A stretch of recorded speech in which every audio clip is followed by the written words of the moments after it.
What's going on, everybody? Happy Monday. This is the Paul Harrell program. BAAL robots built for hell on earth. What exactly does that mean? Well, there's a United States company which calls itself Satirus. Satirus. Interesting name. They're developing three halves of a robot.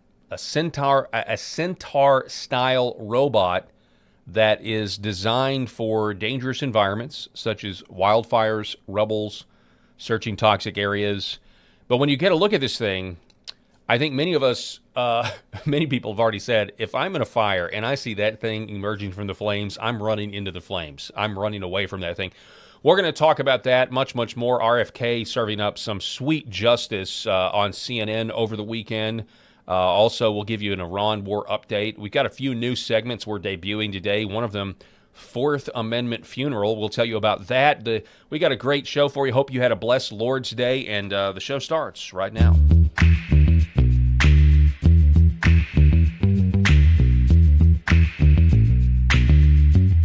The Paul Harrell Program. All right, folks, broadcasting live from the state of Arkansas here on LFA TV, live from America Television. Really appreciate you being with us. Also, glad that Eric Haynes is with us. He's in seat number 3 today. Rob couldn't make it. I'm going to tell you why here in just a moment. Eric, how you doing, sir? So good to be part of the conversation today, brother. It's great to have you. Have a good weekend. Everything okay? Yeah, everything was great. Okay, good. So, Rob isn't here today because... This was the we took advantage of the Arkansas weather this weekend, which was very, very, very mild for what you would expect, by the way. Yeah, and it was. So we did a garage purge. Oh, this nice. was the garage purge weekend. I need to do that so bad. Yeah. We started having friends coming by and saying, like, wow, well, this is a garage of somebody with 4 kids. You know, Yeah. When you got to escort them around, like, don't come in through the garage. You got to go all the way around to the other side of the house. Do you have bike racks in your garage? Yes. Okay, good. Because we only have the one, and I need just bike rack, scooter rack. I need all the racks like to hang from the ceiling. We've got to do a major revamp. That was one of our first purchases, was going to Home Depot or Lowe's, I can't remember which one, and getting those built-ins and then the hooks that you hook on there. And so, yeah, everything that can be put up is up. Good. Now, that's how you save the space for sure. Yep. So we'll tell you about schedule changes here in a little bit. Let's get to the top story. I actually had this queued up for Friday, but I was ill on Friday, and so I wasn't able to do the show. But here is what I wanted to talk about. This is just the scariest thing. I don't even know what. I mean, to me, I see all of this as having a spiritual component of it, and whether or not you want to go down the animal hybrid chimera route, it's just so strange that we're going to make our robots look so scary.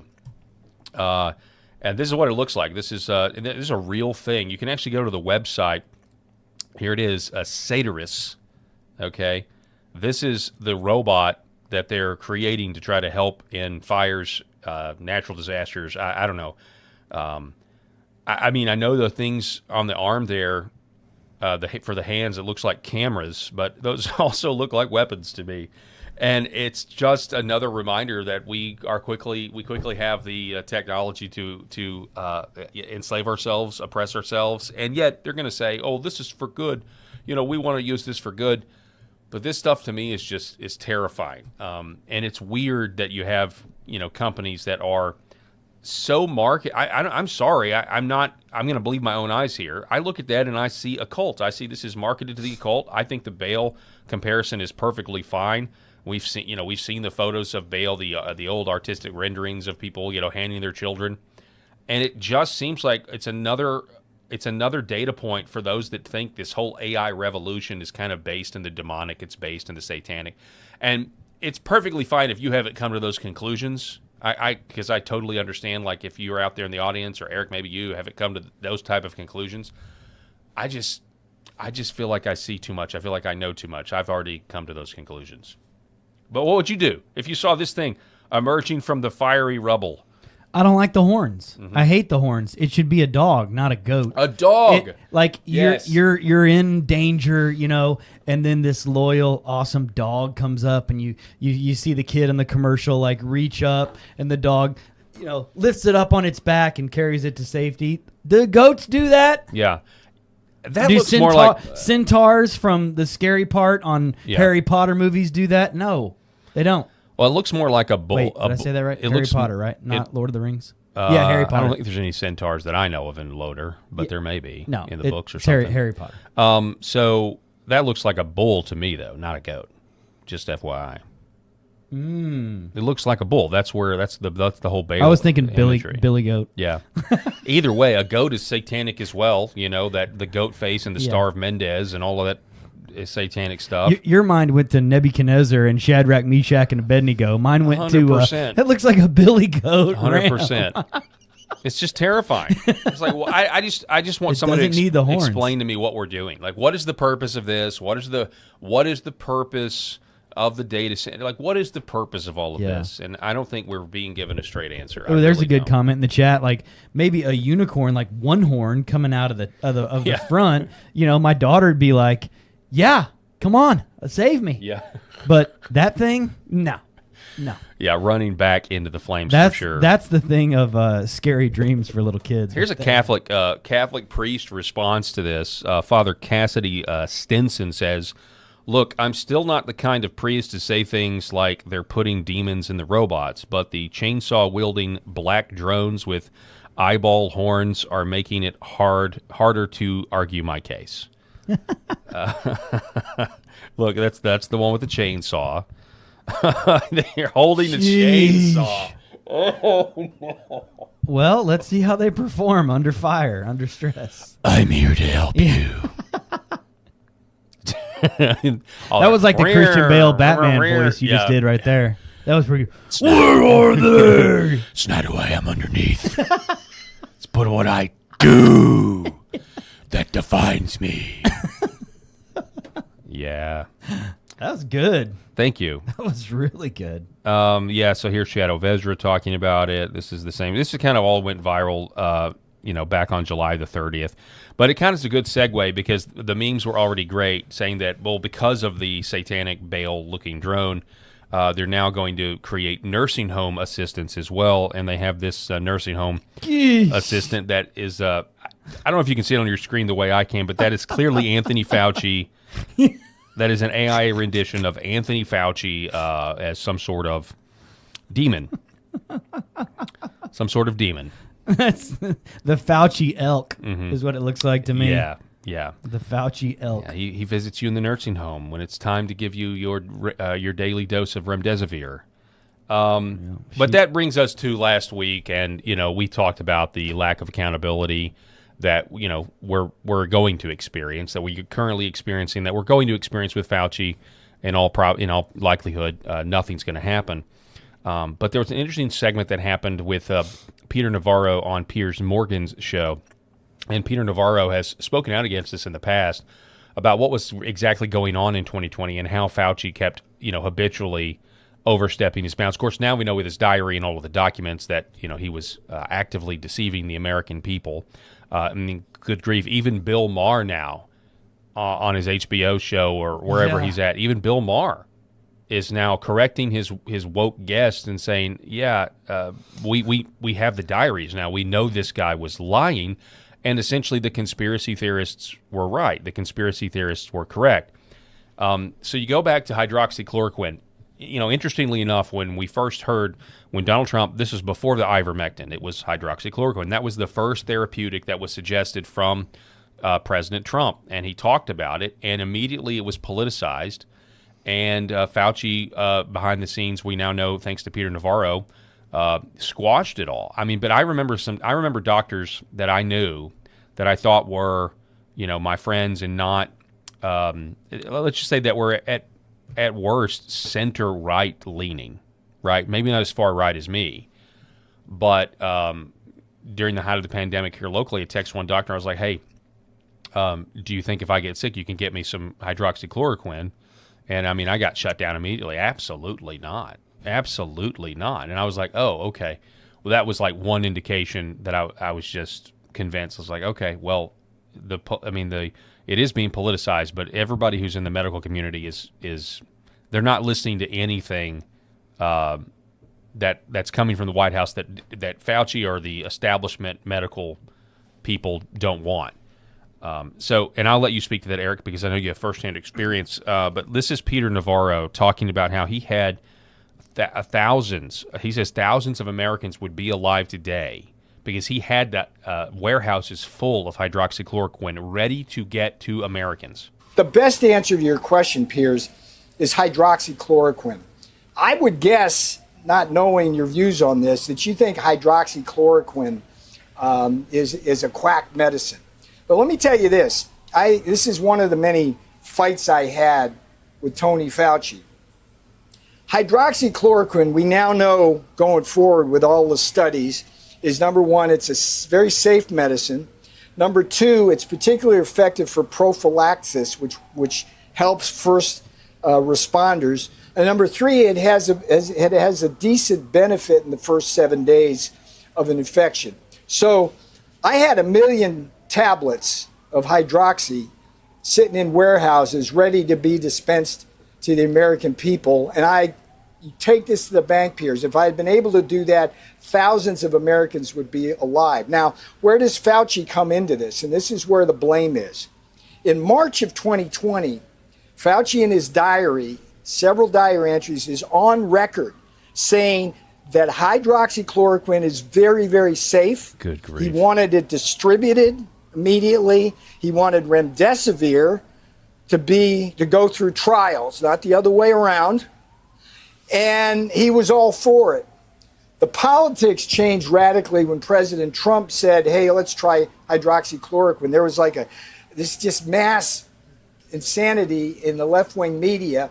Fauci flipped with that, and he was part of the pressure on the FDA to prevent this administration and me specifically from being able to do what I did. So when you ask me, do I give any slack to Tony Fauci, I say, absolutely not. There's a good case. I think we would have found out today whether he created the virus and killed people if he hadn't taken the fifth.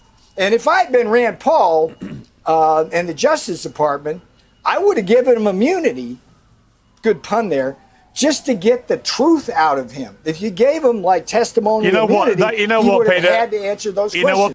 I mean, that would have been, people would have been outraged about that. But at the same time, the pardon is already there that apparently we're going to honor. I say we, meaning the White House.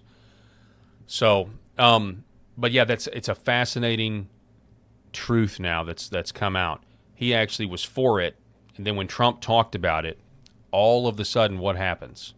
All of a sudden, Anthony Fauci probably, if he was for it, he probably, who knows? Because Anthony Fauci was also, I think you can also say he's the puppet master, but at the same time being controlled as well, because I think this whole thing was a giant intelligence op on the entire world, personally. And he's told, hey, look, nope, we're not going to do the hydroxychloroquine, and instead we're going to give him remdesivir, even though the remdesivir needed to go through trials. That's a very interesting admission by Peter Navarro, because the remdesivir, according to some, is what actually made people much sicker. And there was already trials. The drug remdesivir had already gone through a trial years ago to try to treat Ebola. And 6 months into it, they had to discontinue the remdesivir, keep with the other drugs that they were, experimenting with, because the remdesivir was killing a lot of people, shutting their kidneys down. Absolutely. And then we had that study, yeah, and we gave it to COVID patients anyway. That again is criminal, but it's nuts that Peter Navarro on national television is now saying, "Hey, look, if we would have been able to get him to answer questions, we would have found out whether or not he created the virus," which is wild. But I think that's something intuitively we already know is true. Yeah, don't you think that we already kind of know that? Yeah, we know. Yeah. So, thousands of Americans, he says, would still be alive if you'd have had the therapeutic treatments. And I'll just tell you my own experience with ivermectin was one of, I mean, I took ivermectin when I finally got COVID, assuming those tests were even accurate. I mean, I finally got COVID after my dad got it, and I had to help him up off the floor because he was running such a high fever, and he had no respiratory issues, and eventually had to go to the hospital because he was that sick. And, of course, they try to give him remdesivir. We throw a fit. I thought that day I was going to potentially get arrested. It crossed my mind I was going to end up getting arrested because I was just so fearful of the medical community in my own hometown. I was 100% convinced that they are completely wrong and are giving people a drug that's actually, by that point, I knew what remdesivir was doing, based on reports. And so what we did was we smuggled in ivermectin into the hospital because they had the strict policy about who could come and go. I remember that. So we went home and we had ivermectin in saline solution, which was from the what's called noromectin. It's got a picture of a cow and a pig on it. Mm-hmm. So it wasn't the horse paste; it was the other. And I was thankfully had a person in my family that had already done this with her whole family. And it worked it worked in 6 hours time. And so that's what we did. We went home, and we got little Tupperware containers, little tiny ones, with orange juice and the proper dose based on his weight of the ivermectin, which was in saline solution, and we gave it to him. And he was checked out of the hospital the next day. He was walking within like 6 hours. Couldn't walk when he went in, was walking after the ivermectin. The rage, then I ended up contracting it. And then I had to take it. And it was the same thing. High fever, miserable after that first dose of ivermectin. Never had fever again. Headaches, had pains, but never had fever again after that. And the rage that I felt was just, oh my gosh. We grew up in a day, Eric, where you could basically say politics is not life or death. We can agree to disagree. If the younger generation wants to know why things are so hyper politicized now, more so than they've ever been, I think I would just tell young people, well, some people credit politics with saving lives. Your politics in 2020, 2021 potentially dictated whether or not your loved one lived or died or not. And that is... That's historic, and also, crossing the Rubicon. Wow. Yeah, it's absolutely nuts. Of course, we never told anybody what we did. We didn't tell the staff of the hospital. They had no idea what happened. We didn't tell them. Yeah, they were ready for him to die. I'm not saying they wanted him to. I'm just saying they were. It's like they had seen this a million times by now, of somebody coming in this sick. And yet the next day, he was literally checked out the next day. So, do with that what you will. Here is another clip of Stephen A. Smith. So a lot of people are having apologies now, and they're changing their minds. And Stephen A. Smith, who's trying to operate in some sort of hybrid leftist ecosphere where he can kind of cross over into the right. Yeah. People have mentioned that he may run for president someday. I have no idea. But Stephen A. is trying to thread a needle here with not just this particular topic, but his whole persona and having his own show that's separate from sports where he kind of talks politics. Is a very fascinating thing, and I don't obviously fully trust this guy, but he has come out and he's apologized to not only Kyrie Irving but also Aaron Rodgers. One size never fit all with this virus during this pandemic. He's so dramatic, but yet there were many people encouraging folks to do it anyway. Kyrie Irving wasn't one of them. In my opinion, particularly hindsight-wise, it didn't make him stubborn or selfish. It made him brave for his willingness to stand up and say, nah, I'm not doing that.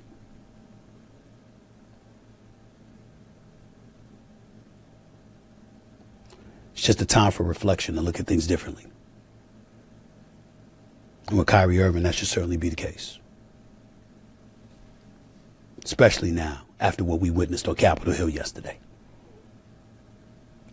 And when I see anything about the Rona, as they say, the coronavirus pandemic, and I see anybody testifying, and every time I see further suspicions coming to light about what it entails, I think about him.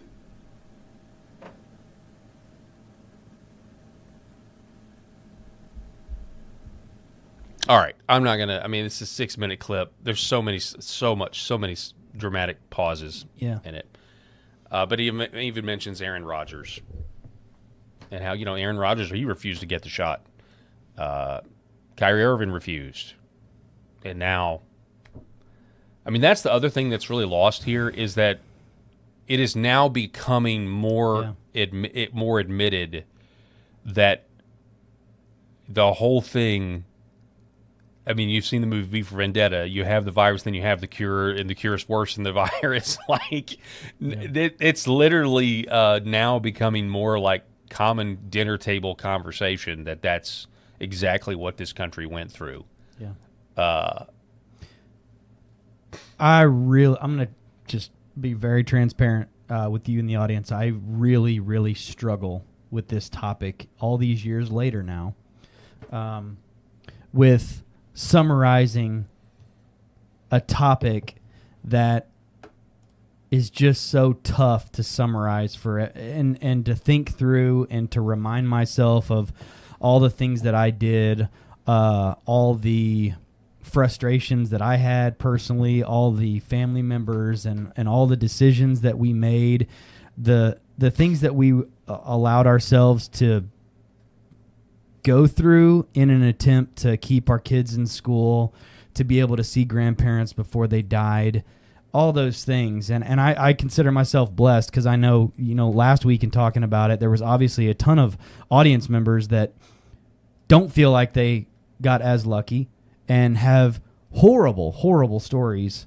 that they lived through and went through personally and will probably never recover from. Just the memories of that time period, the loss of family members, the lack of connection with people that they've known and loved their whole life, and all of a sudden I think about my granddad sitting in his recliner in Paragould for basically like months on end, not being able to have any contact with anybody.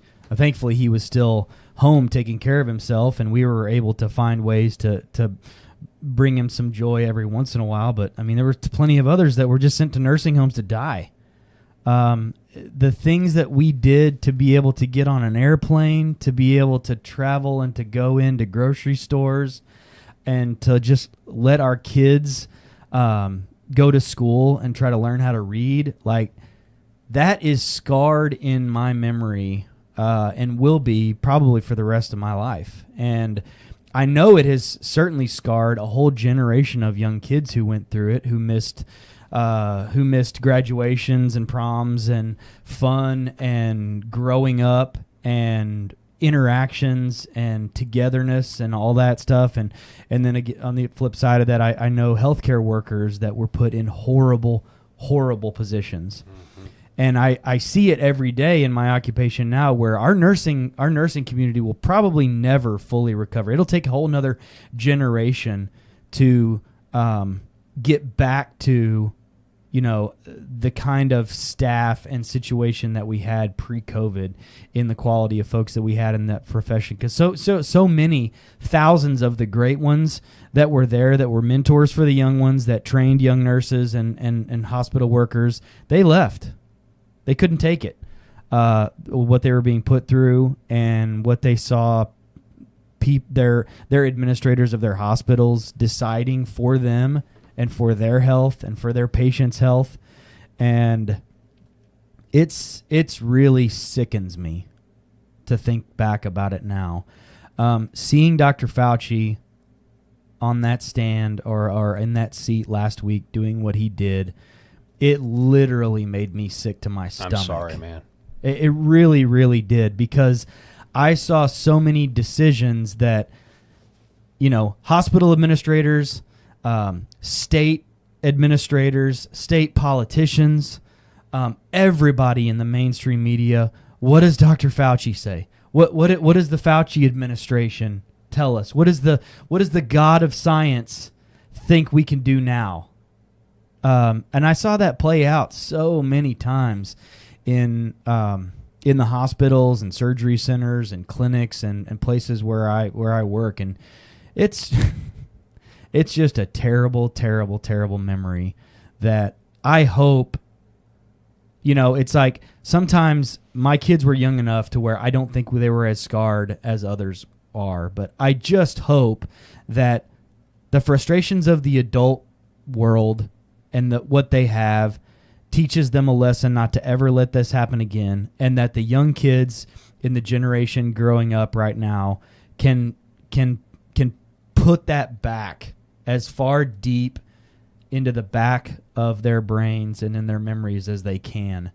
That will be the ultimate victory. Yeah. Is if we can really move past it in the right way. Because again, I really, really struggle with that whole era and what it did to so many people. And I would be in rooms with physicians all the time, having conversations, and things would come up and it would stop them in their tracks because they knew they wanted to say something. They saw what was wrong. We laughed, and it was comical. Some of the things going on with masks and the vaccines and other things, and we just looked at each other and it was just a head shake, very nonverbal, because so many were so fearful of losing jobs, being fired. I mean, the people I work, we got a lot of bills, and they can't afford to be kicked out of the hospitals that they work in. They have big contracts, and to see them muzzled the way that they were, I hope and pray that nothing like that ever happens again. And I'm sorry to go on such a I appreciate it. Little rant about that, but I just, every time we get to talking about this, it's just, it's so frustrating to remind myself of all the things every single day, day in and day out.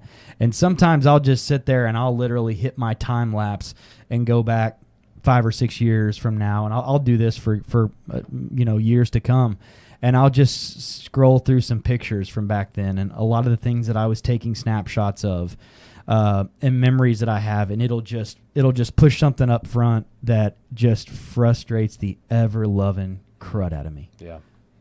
Really I appreciate you sharing that. I really do. But it's something did. I've got a vaccine card that isn't worth the paper that it's written on, that I'm embarrassed that I have right now, because I thought if I'm going to be able to fly around and go to healthcare courses and go through all this stuff, like I've got to be able to travel. I'm going to have this vaccine card. I'm going to have these jabs so that I can walk into these big hospitals and be able to walk around and do my job. And it is just a major source of frustration, and I just live with it every day. It's frustrating. Well, I hadn't even considered that, of what this does to somebody like you, or any, there's obviously a lot more of you out there. Silver lining. Here's potential silver lining. Some 4th, 5th, 6th grader that lived through this, they may, when they become adults, they may have a radical appreciation for freedom and realizing, like, wow, what was done to me will never, ever happen to my kids ever again. And we're going to do everything we can to make sure that this can't ever happen again in any iteration or whatever's coming down the pike next. Whether you've got that, and that's why I think the young people are so against AI and data centers. I think they're able to put two together and know there was enough resistance to this that now the surveillance state's going to make it a lot harder to resist with whatever it is the next time. Yeah. But here's also the silver. I mean, RFK Jr. goes on CNN over the weekend. I've got a few clips of this with Dana Bash. And one of the mistakes we made in the last time was suppressing those rights so people weren't being heard. Doctors who were saying you're doing it wrong were being marginalized and vilified. Yeah, and because again, I really want to move on, but Yeah, you were saying you were. Yes, I do. You were part of the problem. No, I wasn't part of the problem. There was absolute press malpractice. You weren't allowing Mr. Secretary, your job is a fierce skepticism toward authority. And you weren't doing that. You were beating up My job people is also who were dissenting. No. Okay, are you want to sit here and attack He's me, or do you want to have 100%. conversations They about were something beating else? up on I'm not people that were attacking you. I'm dissenting. asking questions about how to Nope, prevent the next they weren't asking generation. questions. I'll tell you. That's what I'm trying. So, No. Dana Bash cannot admit this. Absolutely. Because if she admits it, then she has to say, I'm responsible for people dying. That's right. And they are. They had their part to play. They got their paycheck. And yes, they are responsible for this. We have the receipts. Chris Cuomo and Rachel Maddow and Don Lemon and all those idiots from back then. We have the receipts. You were absolutely complicit sheep. And you told people wrong. And you're giving them information, and I think... You can try to stand by it now as like, oops, well, we were only going by what Dr. Fauci told us. Yeah. Now, go ahead and try to make him the scapegoat or somebody else. Right, that's all they can do. And, maybe there's some of them that were just doing that, but I think others were actively deceiving. I mean, I think that's largely the mainstream media's job. Actively deceive your audience so that they make choices based on information they believe to be true, but is false. I think there's a real malice to a lot of this. 100%. I mean, maybe there's somebody that's duped out there that's a journalist, but most of them weren't. Most of them were so blinded by their hatred for average Americans because of Donald Trump that the ends justified the means. You'll never convince me otherwise. This was not blissful ignorance. Right. Or something that just can be written off as, well, we were just trying based on the information we had. No. Yeah. People were calling out that information as being completely wrong and not objective. I'm standing there at the scrub sink looking at the box that says, on these masks, that says, will not stop and will not prevent COVID-19, written on the box of masks. Like, don't tell me that. Yep. Don't tell me you didn't know. And then if you said it was from a lab, they said, oh, you're a racist. They literally tried to say, you're being racist against Chinese people. Yeah, you don't like Chinese people. And the only reason in hindsight now they were so against the lab leak narrative, because as far as their ends go, as far as the ends go, whether it comes from a lab or a wet market, it's still a pandemic that gets us to shut down our country and make things difficult on the president and mail-in ballots and blah, blah, blah, right? The only reason you don't want to admit that it's from a lab is because the people controlling the media know it's from a lab and know it was intentional. Yeah. There's no other explanation for being so hostile towards that. There was nothing wrong with President Trump saying it came from China. Yeah. I call it the China virus because it came from China. That doesn't make him a racist. Right. That's just where it came from. But that's what they went with. And of course, I've got to add the context that, yes, it came from China. Do I think it was intentional? Yes. But because of Fauci, Eco Alliance, and our own government, look, I mean, we can acknowledge this from China and also say our own government, did this. Yeah. So we have to make sure. I want to be a pet peeve on. That's my pet peeve now. Is yes, blame China, but we also have to say blame our own government for doing this. Yeah. And that puts our own government in the history books with some of the worst governments, genocidal governments in the history books. Yeah, Fauci knew what Wuhan was. All right, so more on this exchange. This is a longer clip. It may be a little bit. There was a lot of stuff talked about. I think this is about the vaccines and measles. Your job is telling the truth to the American people. I see my job as telling the truth, and the truth is that there is study after study after study. It's one of the most studied things out there in science. You're repeating it like a parrot. You're repeating it like a parrot. I've actually read the science. You don't want to come back here and debate the science. I'm not debating this with you. Of course you won't. No, because I'm not debating. All you know how to do is repeat things that people told you and say, trust the experts. That's what you did during COVID. Now we know that Anthony Fauci, who was the expert, was lying about everything, about masks, about social distancing, about natural immunity, about the transmission from the vaccine, about the source of COVID. He was lying, and you were punishing people for not trusting the experts. And now you're rolling out the experts again to talk about something that you have no personal knowledge of. Okay, well, guess what? that is my job to talk to people. Your job is. Am I allowed to talk? Well, that is my job to parrot The the fact that opinions. she said, "Guess what?" like, guess what? Here comes the truth bomb. Like, come on. Guess Oh, what? man. This is, You could tell he had her so rattled I that know. she could not keep her composure. She knew she was getting called out. Yeah. And look, you just wish there were so many more guests that would come on that network I and do the know. same thing. But they don't. I mean, this is such a rare situation to have somebody calling a spade like that on CNN. I mean, wild. I'm going to finish. Well, guess what? I'm going to finish the clip. That's what we need, a new segment Yeah, called, well, yeah. guess what? Yeah. And have old Dana Bash. Old Dan Bash. Don Lamont. Yes, Well, and my guess job is what? to I'm get here. as much information as I And to can. maintain And what we were doing, a posture what we were of doing, fear, skepticism. what we toward were government doing authority. in COVID and still, with regard to these vaccines, is getting the best information, the best science that we. Yeah, job. well, whatever. Then we have, let's Best see. information and best science. Did you hear that? Mm-hmm. Best science. You shut down the best science. You called those people quacks. Yeah.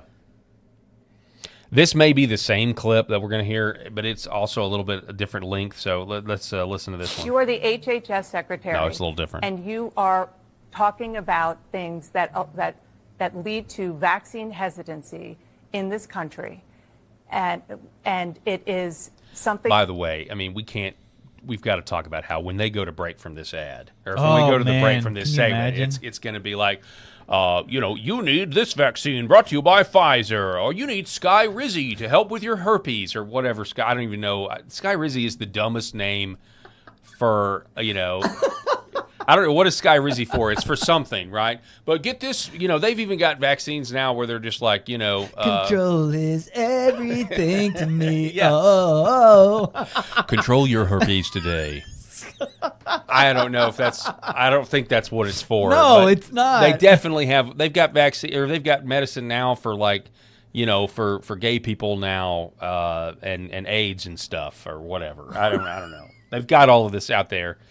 But that's the truth is like she's simping for people that are literally funding her to say this. And when they go to break, By the way, what is Sky Rizzy is for Crohn's disease, my bad, not my herpes, you My bad. jerk. Why? How dare you, sir? Why did they call it Sky Hey, Rizzy? Paul, well, guess what? That's not even for herpes. Why call it Sky Rizzy? Is Crohn's disease? Talking about Valtrex, by the way. Okay, yeah, Valtrex, whatever. So Not the same. Sky Rizzy. Why do they call it Sky Rizzy? I don't know. Now, is I mean, Crohn's you look disease? Let me ask you Look this. at trade names. Let I me mean, why do ask they you call this. Viagra Now, Viagra? let me ask you this: Is Crohn's disease? Is there a demographic component to Crohn's disease? What do you mean? Does it affect different races? Bad colon related issues. Okay, so that's not it's No. not like sickle cell anemia.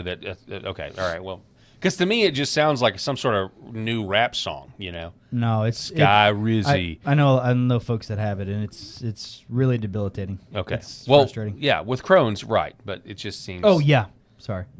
Sky getting dizzy on Sky Rizzy Here you go. in the club getting tizzy. Oh man. Anyway, here's more. Thing that causes problems for people Let me when ask there you. is not anything. Let me ask you something. Do you see your job as ending vaccine hesitancy, or do you see your job as telling the truth to the American people? I see my job as telling the truth, and the truth is that there is study after study after study. It's one of the most studied things So this is out that there same in clip. science. That's the same clip. And then here's another one. Let's see here. This is about autism. All right, I think this is the last one. Predisposed to have an autistic child. Are you doing both? Yeah, but Dana, you probably don't understand this because you're not a scientist, but genes you're not don't either. genes don't cause epidemics. I understand genes. They can provide a Epidemics. vulnerability. A but they- gene, but a you gene need provides an environmental That's exposure. what I'm asking. Are you studying the We're environmental looking exposure? at all the different environmental exposures, but your statement, you have been fooled. Your statement that this has been studied is not true. It's categorically It is not true. considered. Not for any of this. It is considered. Considered decided by who? By every scientist who has studied this. That is not true. I can give you true. hundreds of scientists who have looked at this. So and on the say, one why hand, is do you understand why the people aren't National getting Academy of Sciences predisposed to have an? So this has to do with autism. I'm trying to find out why autism is rising. Have you checked on people's DNA? And then he says, you probably don't understand this because you're not a scientist, but genes don't cause. Anyway, he goes on. And so, again, you look at because of people like Dana Bash is the reason why last year when RFK came out and said, we think maybe one of the causes of autism is pregnant women taking Tylenol while they're pregnant. Okay? Now, that doesn't go far enough as far as I'm concerned. I tend to think it's the vaccines and the vaccine schedule, and I know RFK does too, but like officially they're saying, hey, don't take Tylenol when you're pregnant. We think it's going to make autism. Because of people like Dana Bash, there were literally pregnant women making TikToks taking Tylenol just because. Just saying, I'm now going to take Tylenol because I hate RFK and I hate Trump and they're a bunch of science-denying idiots. There were people. I mean, my goodness! I talked to a family member today, older family member, who said that in the wake of the Fauci testimonies, there were people that started posting that are friends with more liberal people. There were some friends posting about how they wish they would have never taken the shot, and their friends were appalled. I believe in science. How dare you? Da da da da. I mean, there are still people today because of people like Dana Bash that are totally in the dark. And so, yes, they're actively deceiving you. There really, in my opinion, needs to be some level of accountability, not just for Anthony Fauci, but for the people in the media that did what they did. There was a time, when you go back and you look, and I know we got to wrap on this segment, we do need to take a break, but there was a time when the initial outbreak was going on, we got about, a month into it, and they were saying that the hospitals were overcrowded in New York. We didn't know what we were going to do. They're overcrowded. And then they used footage from an Italian hospital that was overcrowded. Yep.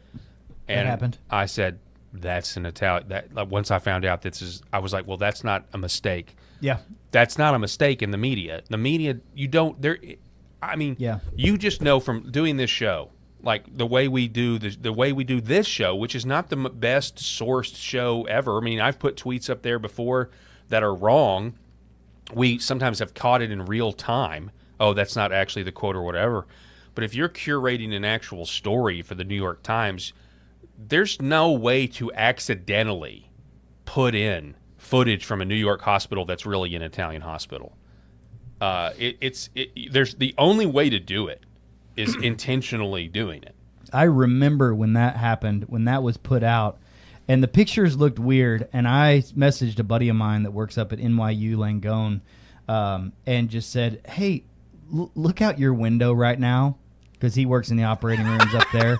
I'm great. Like, are you seeing little, like, and I don't mean to, minimize the topic, but I'm like, are you seeing 18-wheelers pulled up to the side of your hospital right now, basically like a mini morgue? And what's going on? And he's like, no. Now, this was March, I think, of 2020, March-ish time, March, April. He was like, no, what are you talking about? We hear a lot of stuff too, but no, that's not us. And then, a couple hours later, they're like, actually, those pictures were from, wherever. We're from Rome. There was so much misinformation coming out. And then for those producing and putting out the misinformation to call the people that question them as the authors of the misinformation was, to me, the biggest weird part of the whole thing. And we're hearing the term misinformation in hospitals all throughout that time period, and we're like, well, who wants to talk about like the information yet, other than some statistics around who's on vents? Because that was really the defining thing for hospitals, was how many patients are in that are have a confirmed diagnosis, how many patients are on vents, because we only have so many ventilators to go around, And then, what are we? Is that number going up or going down? I mean, I followed the reports for all the hospitals in this region every single day. It was one of the first things I looked at in the mornings was the ventilator reports. How many patients are on them? How many wings of the hospital have been, sectioned off and quarantined off for just patients on ventilators? And is that number going up or down? Because we're all sitting there wanting the country to reopen again. Can we just remind ourselves of a term that we used so many times? When are we going to reopen? When are we going to be able to go out to eat? When are we going to be able to take our kids to the movie theater? When are we going to be able to go to a ball game and sit by people in the stands without having a dadgum mask on? When are we going to be able to be citizens of this country without them thinking if we happen to clear our throat that we're not going to infect them, and vice versa?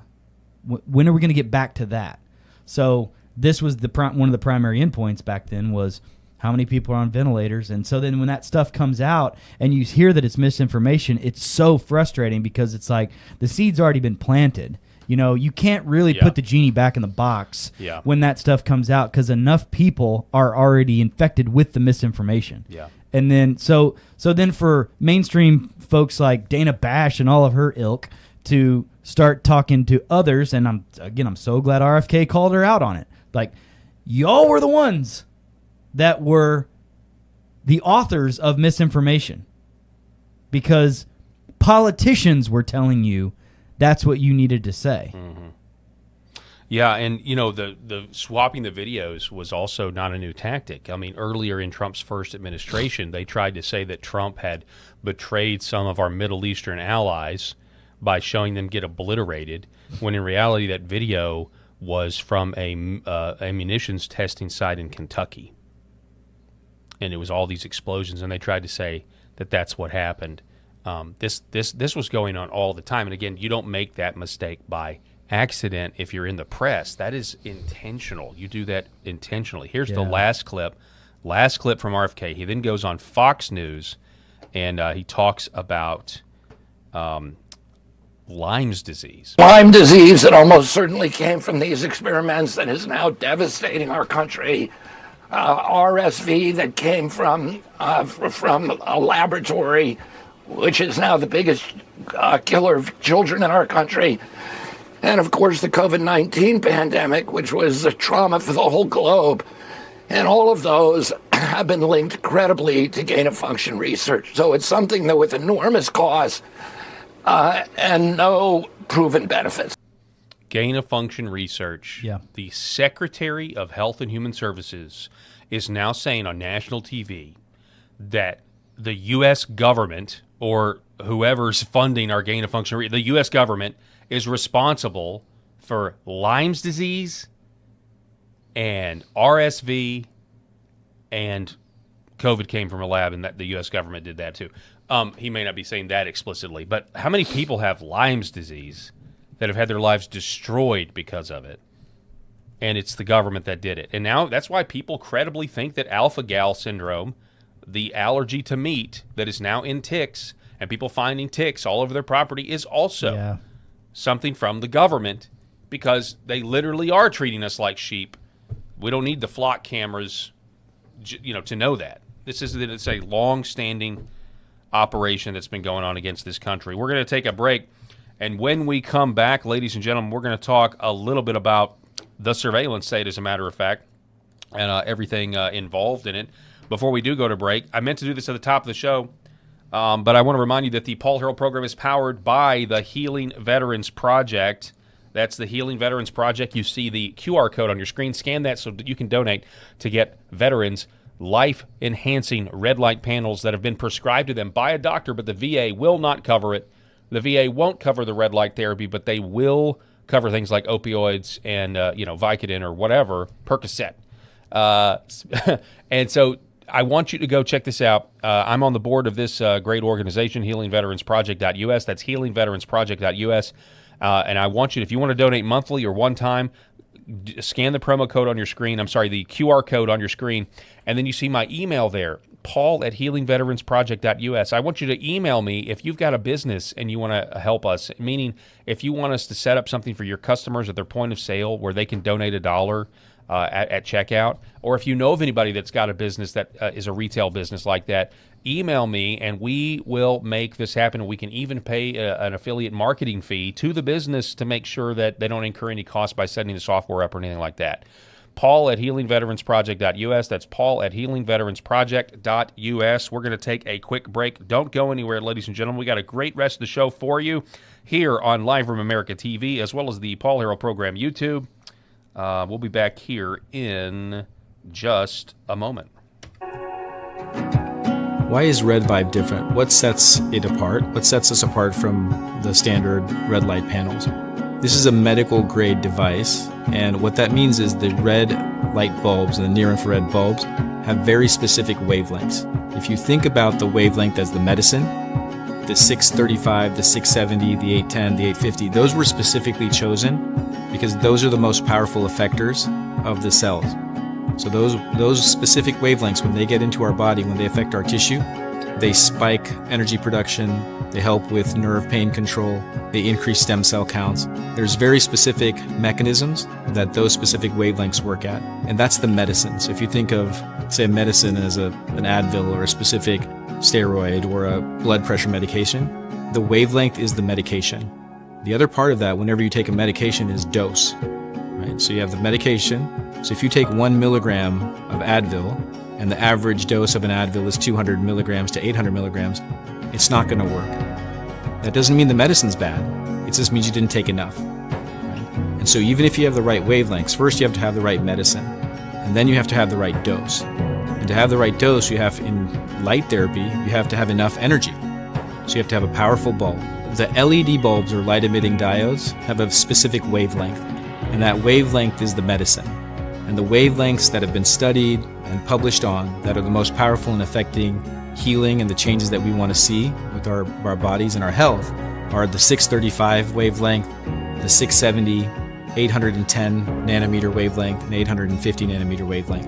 Those are all going to affect the mitochondria, the cytochrome C oxidase, and affect those powerful long-term changes and affect that downstream pathways. And that's what you get with Red Vibe devices. The highest efficacy, the best wavelengths, concentrated to help your health. My name is John, and this is my beautiful wife, Lori, and this is our Star Wars Ewok. His name is Scout, and we have Scout for about 11 years now, and we started noticing about 3 years ago he started slowing down. He was unable to jump on the bed. He was kind of a little bit grumpier, and when my daughters, Macy and Mariah, would take him on walks, he would walk for about 30 yards, and then he'd lay down, and they'd carry him the rest of the way. So I heard about Pet Club 24/7 and about the products from a gentleman that I really trust and share a friendship with. And he mentioned to me that they have products that are going to help him with his arthritis, help him build his immune system. And I said, okay, no problem. Let's try them out. And I kid you guys not, within about 2 to 3 days, we started noticing a little difference. And then we took Scout on a walk probably about a week after we started using the products, the mush puppies, and he would walk the entire way. He would walk at least a mile, and it's just been completely amazing. He's a new dog. He's 11 years old, which is around 80 years in dog years, and he's just happy. He's more energetic. He's not the grumpy old man he used to be, and we're just so thankful. And it was perfect timing because we lost our boxer Yankee about a year and a half ago, and it was really hard on us. So I'm so thankful for Pet Club 24/7 for the products that they offer. Imagine if you could have your best friend around one more day or one more week or even one more year. I'm so blessed and thankful that we were able to find this company and find these products for Scout. So thank you guys. Give it a shot. We appreciate you. God bless everyone.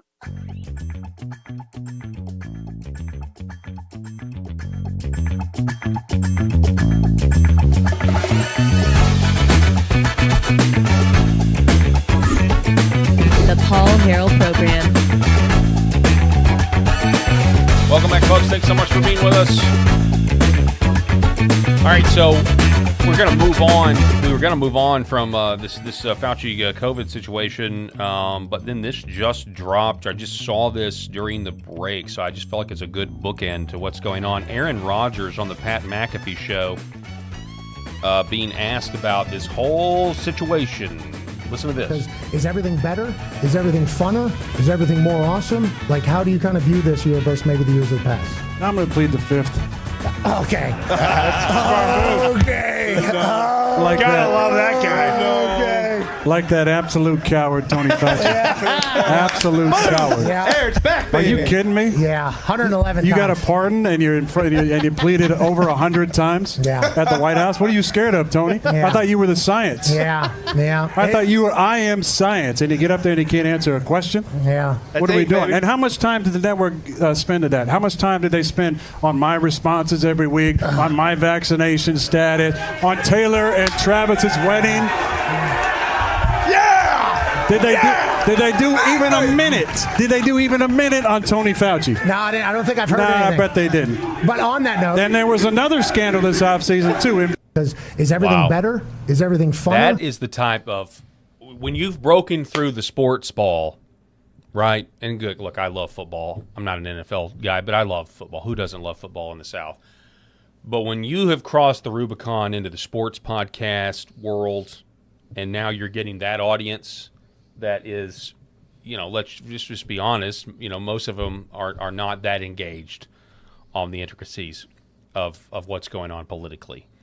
When you've broken through that narrative, now it's dinner table conversation. Anthony Fauci is a criminal who's committed crimes against humanity. Pretty incredible.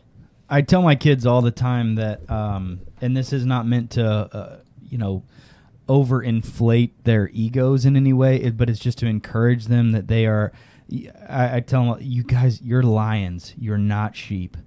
And people like Aaron Rodgers and what he's saying, like he's standing up as a lion among sheep. And he did this for years throughout the pandemic. And it's so refreshing now, and not as a, see, I told you so, or, well, guess what? I was right. He's not, that's not what he's doing. Right. But he's just really calling a spade, and this is the kind of generation we need to be raising, is kids that don't just go along with it, that ask appropriate questions appropriately, and have Aaron Rodgers as role models instead of the ones that were calling him out like they were. Yeah. It's just and I think back to there'll be times where I'll get private messages on social media and things, and they'll say, hey, I really appreciate you speaking out about this issue or that. I'm a business owner. I'm a local dentist here in town. I'm a banker. Can I stop you? Yeah. That's actually one of the reasons why I think Rob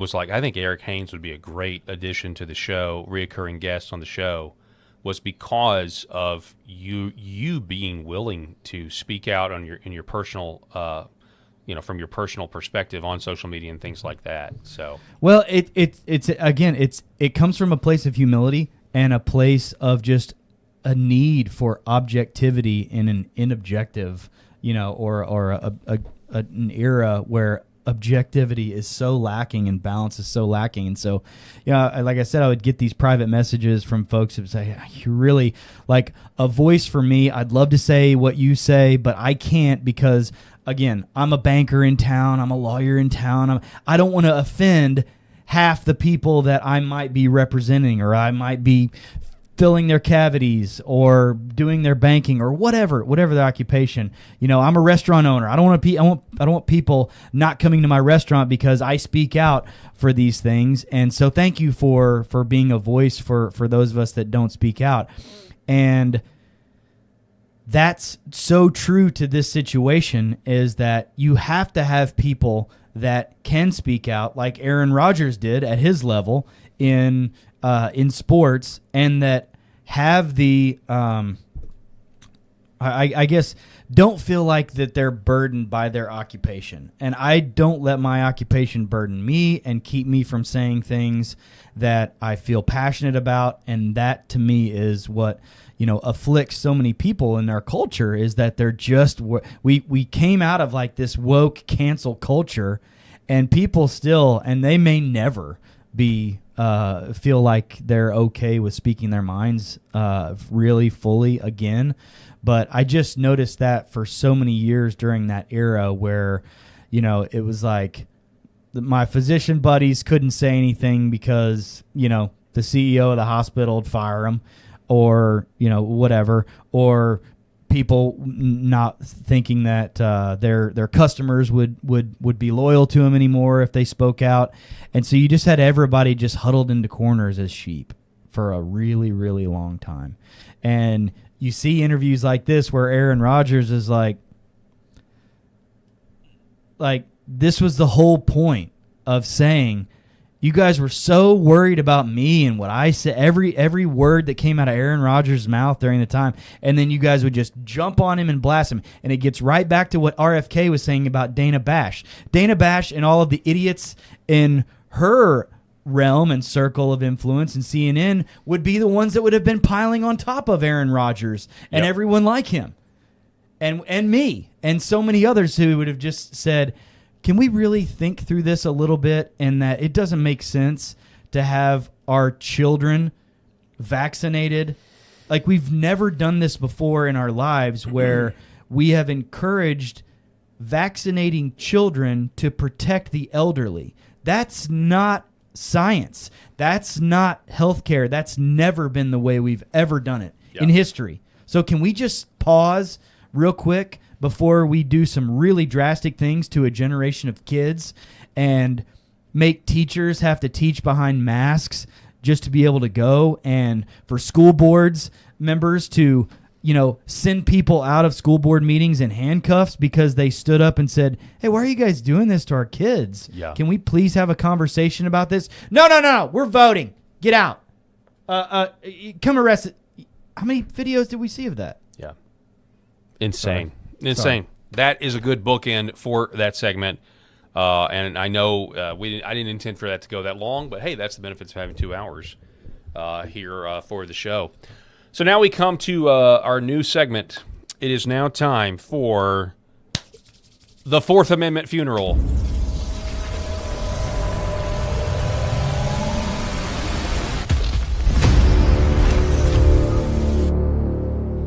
The Fourth Amendment funeral. So, do you guys remember, this would have been, I think, back during Trump's first administration, we heard all of this talk about 5G technology.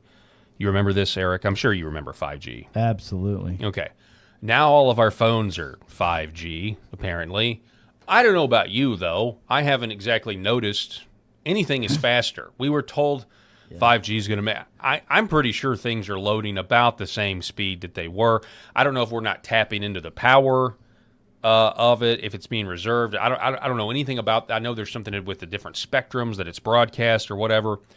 Well, so on this segment of Fourth Amendment Funeral, we're going to talk now about 6G. Ooh. 6G. Now 6G is coming, and President Trump said something out of the Oval Office the other day that raised my eyebrows a little bit about what is 6G actually going to be used for. And here's what he said. So we're into 6G now. I just 5G. I was a leader on 5G, getting that done, and now they're up to 6. Let's do it again. What does that do? Give you a little bit deeper view into somebody's skin? See, I like the cameras the old days. So they just had a nice feature.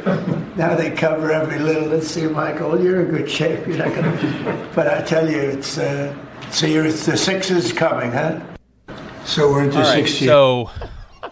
Whether or not that's exactly how the science works, is off the cuff. There are people that are saying that the off cuff remark is actually more closer to reality than you think. Yeah, that the 6G technology is going to give them the ability, the power, which also, by the way, this makes me think about the data centers and everything else, to actually see through walls, see through your home, see your biometrics in a way that we really even can't. I don't even think we can comprehend that kind of technology at this point. But again, the segment's called Fourth Amendment Funeral because in a society that has that, could you use that technology for good? Yeah, I mean, I remember the Star Trek episodes where they'd have a tricorder and they could literally just scan your body. They know exactly what's wrong with you, medically speaking, immediately. Okay, yeah, that'd be great. But in terms of the fact that we're putting cameras on every block and how long before, I mean, literally, you have a right to privacy, and the technology is to the point where your privacy is being violated. Your privacy is going to be violated even further, and it all comes down to what's your expectation of privacy. And you and I both know, in the hands of a fallen man, any man might be a great person today, but then tomorrow you have another person in that job that takes advantage of the technology to enslave us or whatever. Just all of the above. We were all warning about this potentially happening well before COVID. We were all right about that. We might not have predicted the exact mechanism, healthcare. Although Reagan always said if they get the foot in the door with socialized medicine, it's going to bleed out everywhere else. To the point where doctors. We haven't gotten to the point where doctors don't have the right to practice where they want to, but. What do you guys think about this 6G? Now, whether or not this is correct or not, this is why this particular post with a really weird avatar. I know, forgive me, it stuck out. 5G and 6G aren't just faster speeds; they're the radar that sees right through you. Referencing this, that this is, he says it's not that TikTok loads faster. That's not what we're doing this for.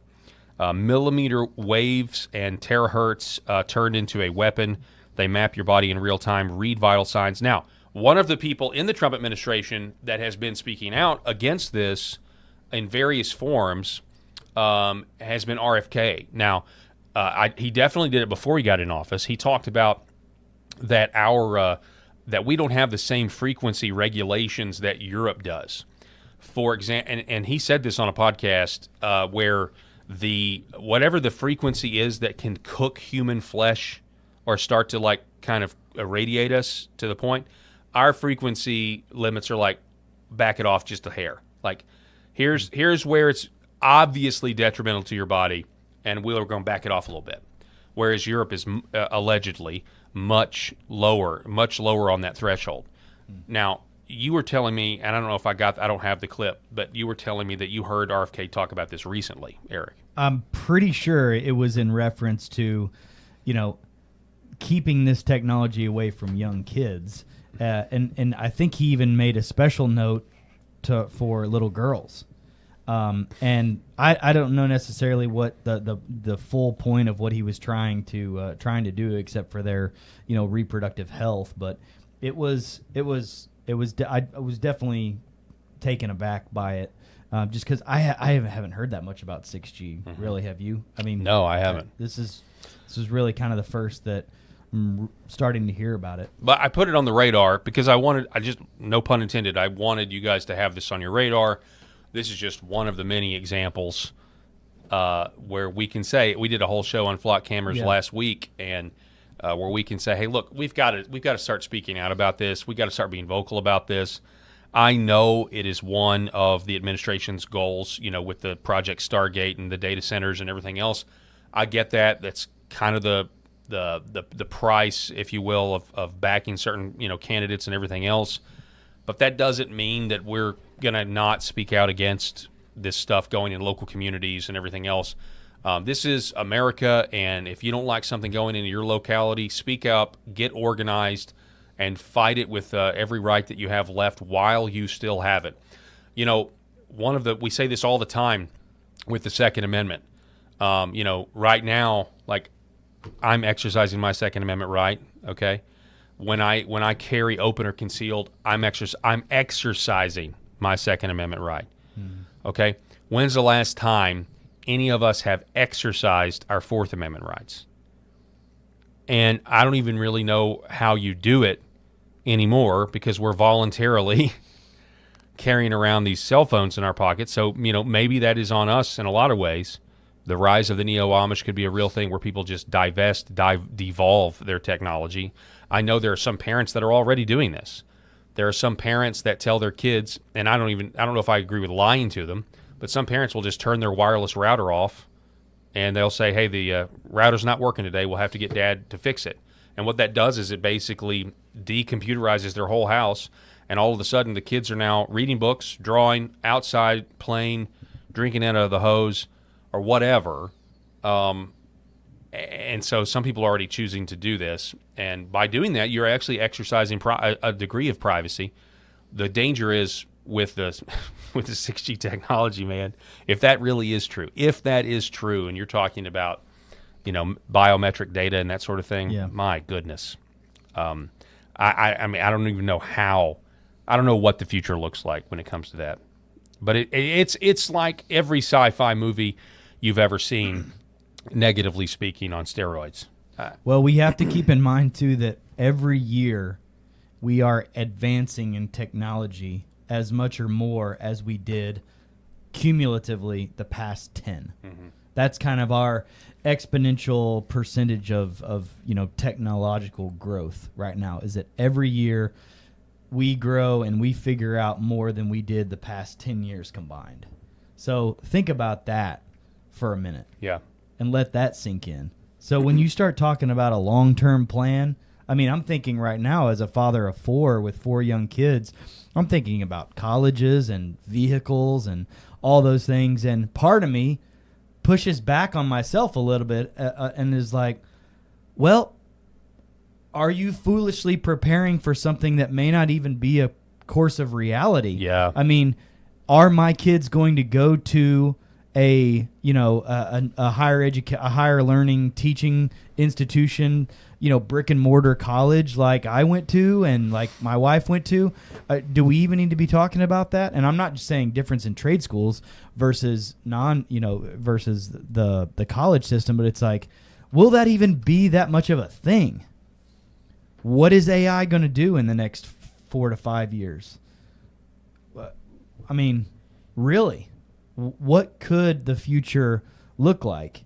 And I always get back to the Future, right? Yeah. So I'm always thinking hoverboards, baby. I'm always thinking about the fact that Marty McFly went into 2015 way ahead of where we are now. So maybe it's going to slow down a little bit, but sheesh, who knows? So what you see on your screen there, I just brought it up because what you're saying, there's a website out there called degreefree.com. They don't sponsor my show or anything like that, but it's a fascinating, if you want to dive in, it's fascinating. Go check out the resources they have on their website, because they're basically have already pronounced this idea that college will be irrelevant, in 10 years or so. It says custom career plans for your child. Give your child a clear, step-by-step career plan that's easy to follow, no guessing, no stress, just clear steps. Helping young adults build successful careers. It says here, your child deserves a clear, actionable path to success. Planning their future is confusing, stressful, and full of pressure to make the right choice. It shouldn't be this hard to help your child succeed. Your child needs clear next steps, not more stress. Together, we'll give your child a clear path so that you can relax. It says 2 custom solutions to career success.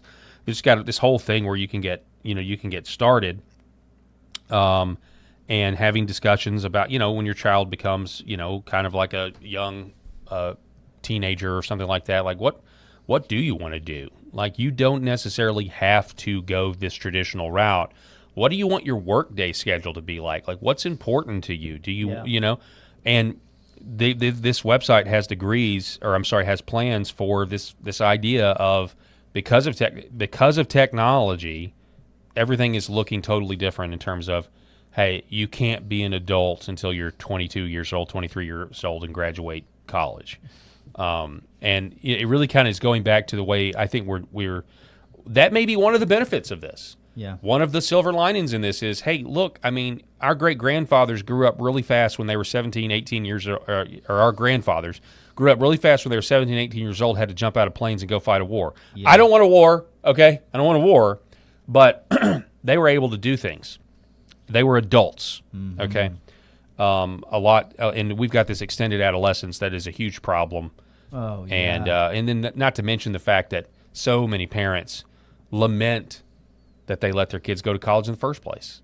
You know, they end up realizing, like, oh my gosh, because the colleges are so terrible now. I just paid for them to party for 4 years. Or, yeah, paid for them to party. And that was like, that's always been a thing. Yeah.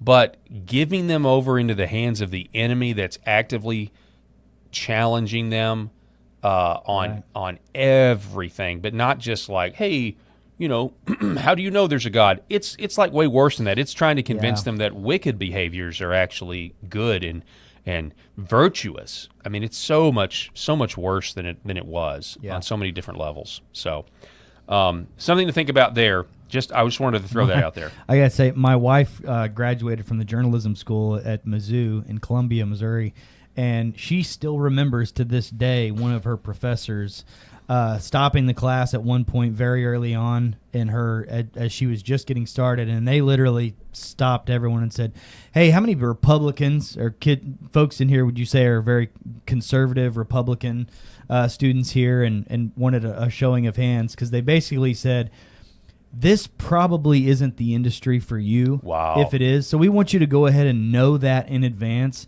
and consider rethinking your future here in this program, because there's just not a lot of folks like you here in this industry as you go out and you start working at magazines and you're not going to be able to get a job. I mean, that's actually right. In a way, that's a charitable thing to say to these kids. You're going to be going through this program. You're going to want to be going out with your friends. You're going to be graduating, wanting internships, and just so you know, if you're a Republican conservative out here, you're not going to think like anybody else in this industry, and they're probably going to kick you out, and you're not going to get a job. Just so you know, if you have integrity. Yeah. There's no room for you here. Yeah. Dana Bash. Well, guess what? You need to rethink your life. Yeah. That really happened. I mean, crazy. Incredible. In other news, this just came up while we were at break too. From SCOTUS Wire, the Supreme Court has issued its judgment in the birthright citizen case. The court held that children born in the U.S. to parents presently unlawfully or temporarily are citizens at birth. And then it says this: despite President Trump's announcement, the United States did not seek a rehearing. So remember, a couple of weeks ago, the president said they were going to seek a rehearing based on the billboards that were advertising bringing your kids in here and becoming citizens. And so those hospitals down in Texas. So what happened? What happened at the Justice Department, and yet Todd Blanche is now going to be confirmed. Yeah. Because we have this story, Liberty Daily, from via the Epoch Times. Blanche formally rescinds anti-weaponization fund ahead of his confirmation vote. This was just last week that President Trump was once again commending the idea that J6ers needed access to this weaponization fund because of what the government did to them. And now we hear that Acting Attorney General, in order to make a deal with John Cornyn and Tom Tillis, Acting Attorney General Todd Blanche issued an order on August 2nd, formally rescinding President Donald Trump's $1.8 billion anti-weaponization fund ahead of his nomination hearing. Quote, my team and I have met with committee members and senators over the past several weeks and addressed any concerns or outstanding questions. We have enjoyed good, faithful discussions, and as a result of the following order, an update with regard to on the May IRS settlement, he said, of the Department of Justice fund created to compensate victims of weaponization and lawfare, the court deemed it to be improper. The order comes as the U.S. Senate Judiciary Committee is set to hold an executive business. So obviously, I know the courts did what they did. They don't want President Trump's tax records were leaked by the IRS. Of course, the IRS. Hey, that lets you know something about the IRS. Even the President of the United States can't trump the IRS when it comes to. I mean, me and my wife were talking about something the other day. We're debating doing a little startup rental business for like yard games and things like that for kids, like a Nerf gun kit. Nobody wants to go and drop $400 for their kid's birthday party to have Nerf guns, but anyway, it's a thing. We've just been talking about it, and there's a few other people that have done stuff like this, and she actually talked to somebody who's got a successful version of this down in Georgia, And she said, be careful because you definitely need insurance because people are going to sue you for anything, and got to be wary of that. But she also talked about some IRS problems, that there was some category that they got wrong. They got the wrong type of insurance or something. I don't exactly remember what it was, but they ended up owing like $20,000. And she said, and we called ahead. We called to the IRS. We asked somebody. They said, yes, what you've got going is fine. This is okay. And then it wasn't okay. So when they eventually talked to the next IRS person after they have been given the fine or whatever it was, they say, yes, were you listening to the automated voiceover while you're on hold? And it says that we are not liable for any advice that is given to you. We're not liable for any of that. So this is an organization literally set up to not be accountable to anybody, even the president, when they leak his tax returns. So that should tell you something right there, that the IRS does need to be abolished, and we really need to get back to what we were talking about during the first 5 months of Trump's second term, which is getting rid of the IRS altogether. But anyway, you make of these data points what you will. I can sit here and say that I think it's great that Todd Blanche exposed the SPLC for essentially false flagging the entire country. That's fantastic. Didn't really see that one coming. But I still don't entirely trust this guy at all. And I thought the anti-weaponization, they can't handle, people like Tillis and Cornyn can't handle the anti-weaponization fund because they don't believe the J6ers were mistreated. They believe the fake narrative. They are beholden to the fake narrative. And that, of course, goes, I think that's alive right today. That's why you have these two pipe bomb narratives. You have the pipe bomb that it's the autistic kid, the black autistic kid. Then you have the pipe bomb narratives like, no, this was a much larger coordinated operation set up by the Intel oligarchy in some way, shape, or form. So, yeah. First off. Yeah, sorry.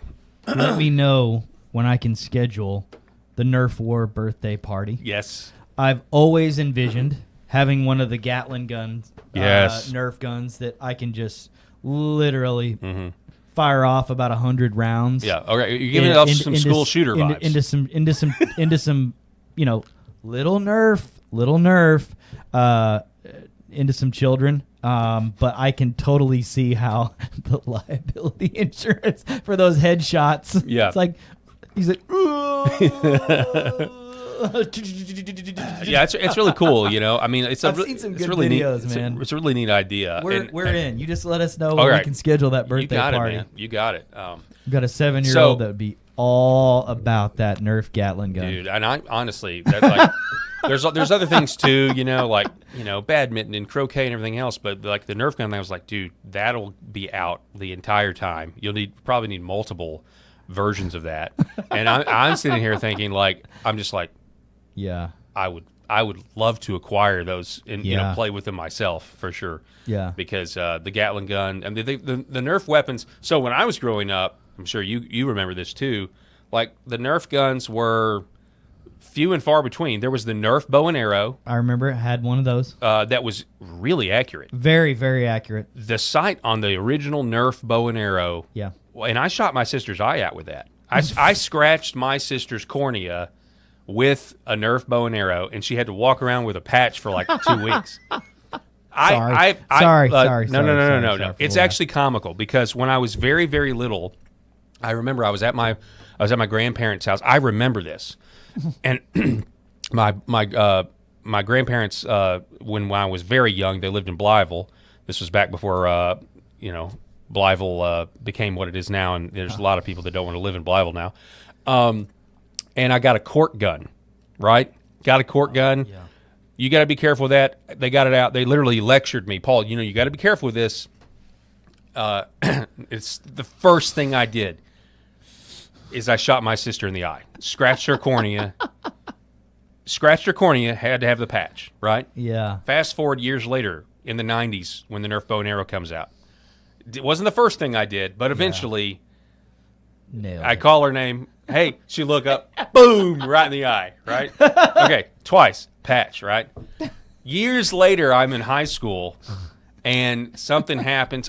This was not intentional at all, but I threw a football at her. So, I mean, it was intentional in that I did throw it at her. But I thought she was going to catch it. Like, Yeah. anyway, right in the eye, scratched cornea again. Jeez. Poor Patch. Poor sister Patch Harrell. Poor sister. Yeah, Patches. You should have called her Patches. I don't think it was the same eye Harrell. I don't think it was the same eye every single time, but that's a real story. God bless that era, man. I grew up with Super Soakers in the summer. Yes. And then Nerf guns in the rest of the year. But a lot of them were, very single shot. Mm-hmm. Sometimes you'd get a double barrel Yeah. and you'd have 2 shots, but nowadays with these, I'm buying these canisters full of the Nerf Nerf bullets, and they just fire off so fast. Yeah. You hear the little engine thing from their some of them are battery powered now. Yeah, so they're like, it's so fun. That's awesome. So fun. Yeah. Get some kid. I'm just sitting here thinking, I wonder if they actually make turrets. If you could set up turrets around or motion sensor, you could have a lot of fun with that these days. Tommy gun. That's the thing I was trying to say. I feel like they're all Tommy guns now. My Tommy gun. What's that? But my Tommy gun don't. Yeah, that's right. My Tommy gun don't. All right. Get down on your knees and tell me you love it. What was the name of that movie? That fictional movie? Angels with Filthy Souls. Yeah, that's right. Right. And then Home Alone 2 is like Angels with Even Filthier Souls. Oh man, I saw a really dark. You know what? It's not July anymore. She says you had some dough for me. It's not July anymore, but so what we'll do Christmas in August real quick. Because I'm really, by the way, I'm just totally geared toward fall right now. This cooler weather that Arkansas is getting, I think I told you I'm now watching hunting videos on YouTube at night. It's now time. Wow, look at you. You're getting ready. Yeah. So, but I saw a very dark take. I think it's probably more evident now, the psychological operations that Hollywood runs on people, the humiliation rituals that Hollywood runs on people. Somebody on TikTok the other day exposed one about Macaulay Culkin. Oh, no and way. Well, yeah, and just he's great now, by the way. Yeah. Now, this is not about him personally. This is about what Hollywood did. Oh, yeah, and his parents. What Hollywood did specifically to us. Okay, so we all go watch Home Alone, right, as kids. Yeah. Even though my parents at the time were mortified about how disrespectful he was to his parents.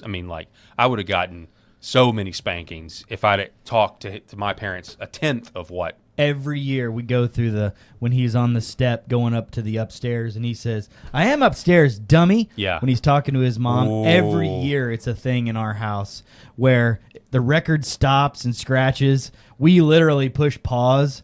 And I remember growing up when my grandma would hear that when we'd be watching it at her house, she'd be like, don't you ever. Yeah. Ever think you can get away with saying that to your mother, don't you? Exactly.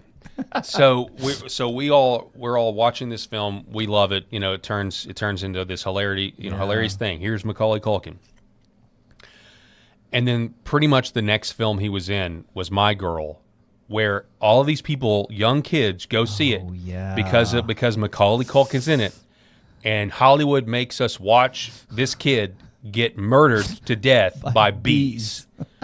And this lady brought this up, and I was like, that's exactly right. It was some sort of weird. I'm sorry. I feel like that it traumatized a ton of people. Yeah. At the end of My Girl, when Macaulay Culkin's in the casket and everything else, and I just think it was some sort of weird, sick. I'm sorry. I know this may be too conspiratorial for some. I think it was some sort of weird, sick psyop against the kids. It wasn't just My Girl, though. Remember, it was before that when he was the good son. He was in that scary movie called The Good Son, where he was sick and twisted in the head, had killed his baby brother, and then his cousin, Elijah Wood, comes over to their place, and then he tries to kill him and the mom. And at the end of the movie, the mom has to drop him off a cliff. Do you not see that? I Good have Son? never seen I'm that. sorry. I'm sorry. I'm off on a tangent. No, that is. You're so right. I have never seen that. The other side of Macaulay Culkin's movies, after and before. It's like they had to take something that was good. You had the cute Uncle Buck, Macaulay Culkin, right? with John Candy, and was just like so great. And then you had the Home Alone thing, which came after that. That's awesome. But these other movies were just totally messed up. Yep, the kids. You gotta take something that is regarded as good and then rug pull everybody and somehow demoralize people. Yeah, and that's what Hollywood does. They do it way more now than they used to, but that's just the way it is. All right, now folks, it's time for our next segment for today. Our news segment called Borderline Insanity.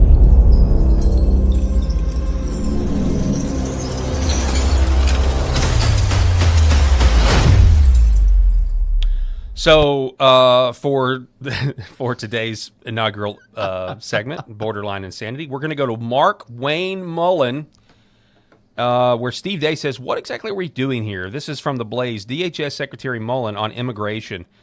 Take a listen to what he says. If we're looking to grow our economy, then we need to look at making more permanent solutions on this and getting the work, not the work, but the employers involved in the system. In order to do that, though, that takes coordination between labor. Our unions still have a say in this, guys. We got to get labor involved. We got to get industry involved. And we got to fill out where the holes are created, because this narrative that it steals American jobs is true in some industries. It's not true for all industries. And we need to pay attention and be sensitive to that as we move forward, because it is America first. We want to take care of Americans first. It's our economy. It's our homeland. But there's a way to utilize labor where we're not having the participation rate we need to, and we can plug those holes. No thanks. I'd like an immigration moratorium. I just want to restate that. I want an immigration moratorium. I want an immigration moratorium, an immigration moratorium. We've got to do it. This is this gets into the whole H-1B discussion and all of the fraud there. We're somehow being told that we still need this to happen, and yet we've let in 20 million under Biden. We had 30. According to estimates, 50 million people here potentially, and look, I mean, it's one of those things. We have to have a full stop.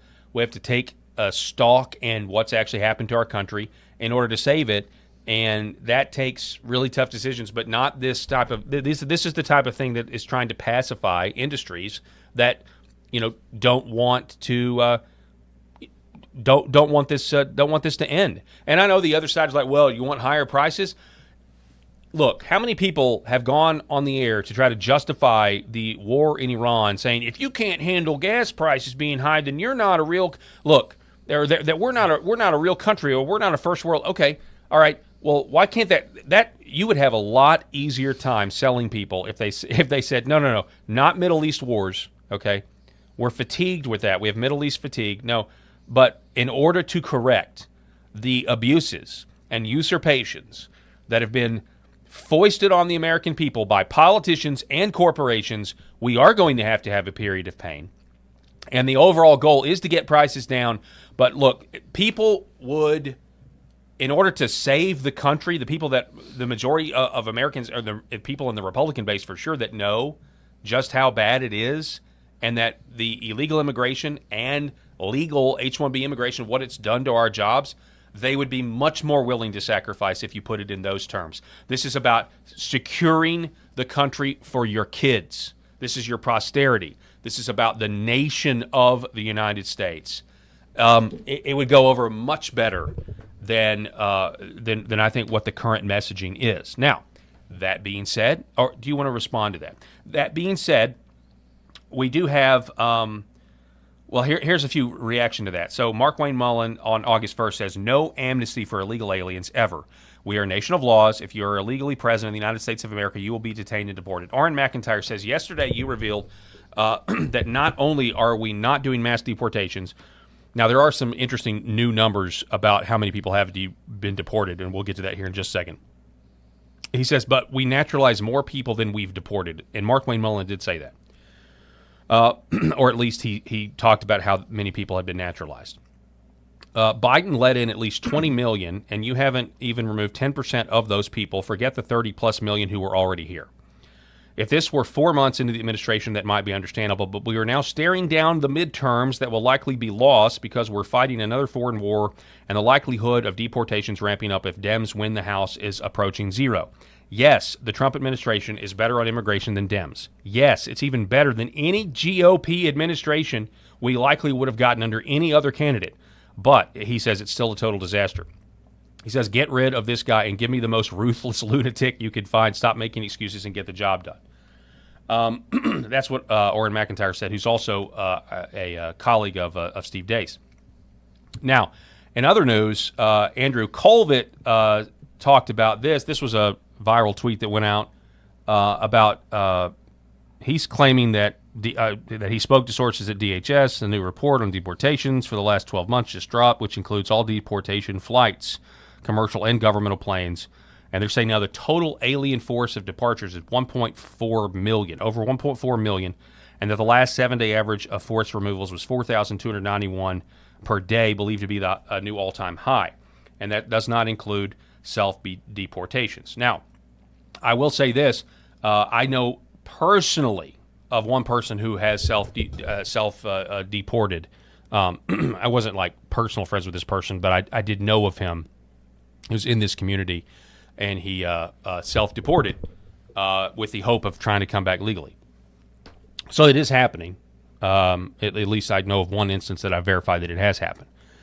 Sundance, the last refuge, response to this news says, good. However, we need a minimum of 10,000 to 15,000 per day and a target goal of at least 1 million deportations and removals per month. Deport 1 million a month while canceling all H-1Bs, and average unavoidable costs per American drop by 5% in the 6-month term. Housing, insurance, and energy prices dropping first. Meaning the affordability crisis that is a real thing, you can actually... I know what I just said about, if we had to make sacrifices, but there are some minds out there that suggest, no, actually, if we did do this the right way, you would have housing prices be dropping, rent would be dropping, insurance, energy prices, something to think about. And it just goes to show you that we can do this. We just have to have the will to do it in a larger capacity than what we're currently doing. So, immigration moratorium, by the way, all the way. Immigration moratorium, and then deportations. So, and on that, so Orrin did update, I think, after these new numbers came out, reported numbers. Once again, these are better numbers than we would have received under any other administration, but they are still a disaster. Let's be very generous and assume triple the self-deportations.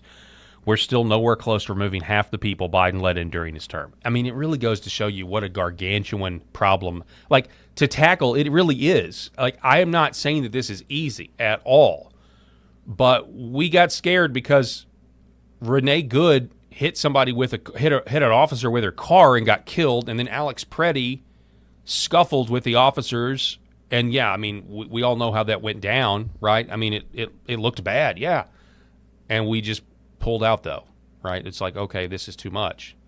And I gotta tell you, if I were doing this, and again, that would never happen, but I would assume stuff like that, you would pencil those events into a mass deportation. It's going to get messy because the 20 million and 50 million, the open border, that's what was messy. That's what's extreme. That's your message. Your message is, what was extreme? It's what's been done to this country for the last 50 years. So the remedy is going to be extreme. And honestly, the deportation aspect of it is the most. It's actually the softest remedy. It's the softest remedy. If you look at if you're talking historically speaking. So we can be black pill bulimics. We don't have to black pill here. We can regurgitate the black pill, and for that, Mr. Optimist himself, Eric Haynes, ladies and gentlemen. What do you got? I'm fine with you black pilling on mass deportations. I really am. I mean, we feel and see what an open border policy of the 4 years of the Biden administration, I'm looking for the right word here, on just like exploded issues that had been building for years. I mean, it's not like, I mean, they can call Obama the deporter in chief, but like there were issues. There's been, you know, major issues over the last number of decades. But I mean, we're talking about like a 30, 40-year problem, not just the past 8. But we just saw the problems explode during the Biden administration. A wide open border, thousands and thousands of people coming in every single day. Yeah. Every single day. So you just, no nation, no country can handle that. You can't. Mm-hmm. You don't have a nation. If you continue down that path, it's just. That's exactly right.